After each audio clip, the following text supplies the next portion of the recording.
नमस्कार देवदुजा। नमस्ते सर। देवदुजा जी, आज आपकी में किस परीक्षा का रिजल्ट आया और उसमें कौन सी रैंक आई है आपकी? सिविल सर्विसेज का रिजल्ट आया है, यूपीएससी करवाता है इसमें जी मेरी जी, 327 रैंक आई है। 327 में रैंक आई है आपकी। तो आपका बचपन से ही यूपीएससी क्लियर करने का प्लान था या कुछ और प्लान था, या एटेंडम हो गया? नहीं नहीं, पहले से ही सोच रखा था कि करना यूपीएससी है। पब्लिक सर्विस में मेरा बहुत इंटरेस्ट है स्टार्टिंग से, और उसी हिसाब से मैंने अपने ग्रेजुएशन के सब्जेक्ट्स भी लिए थे। और सारा जो है मेरे बड़े भाई ने मेरे को क्रेडिट दिया इसके लिए, सारी चीज़ों के लिए। क्या करते हैं आपके बड़े भाई? मेरे बड़े भाई अभी तो प्राइवेट सेक्टर में ही है, लेकिन उन्होंने हमेशा मेरे को पुश किया है सिविल सर्विसेज के लिए, तो उन्हीं को ही ज़्यादा कुछ नहीं। अच्छा अच्छा। तो इसकी तैयारी वगैरह आपने कैसे की थी? मैंने पहले तो एनसीईआरटी पढ़ी थी अपनी, जो बेसिक रहती है। उसके बाद फिर मैंने कोचिंग स्टार्ट करी थी 2021 में। फिर मैंने 22 में अटैम्प्ट दिया था, उसमें मैं इंटरव्यू तक पहुंचा था, लेकिन इंटरव्यू मेरा क्लियर नहीं हो पाया था। 23 में मेरा प्रीलिम्स भी क्लियर नहीं हो पाया था, और 24 में इस बार मेरा 327 रह गया।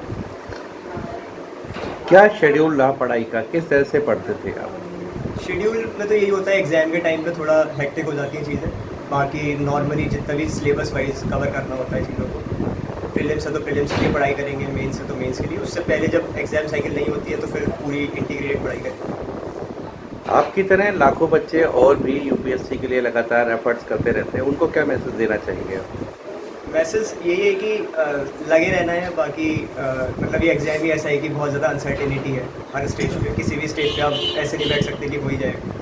तो बस वही है, अगर भगवान ने देना है तो बिल्कुल देंगे भगवान के हाथ में। इसका क्रेडिट किसको देंगे?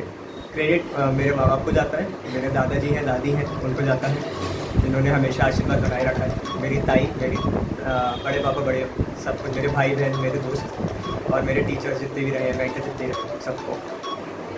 Thank you so much. Madam, आज जब आपके बेटे का रिजल्ट आया है तो आप कैसा महसूस कर रहे हैं? बहुत खुश हूँ, मुझे बहुत गर्व है अपने बच्चे के ऊपर। और क्या नाम, इसने शुरू से बहुत मेहनत की है, और इसका लक्ष्य यही रहा था कि वो सिविल सर्विसेज में जाए और देश की सेवा में अपना योगदान दे पूरा। तो इसलिए क्या नाम, जो मुझे तो बहुत गर्व है अपने बेटे पे। इसने अपनी जो मेहनत की है और उसकी मेहनत का प्रतिफल मिला है, मुझे भी और इसको भी। चलिए, बहुत बहुत बधाई आप सभी को। धन्यवाद।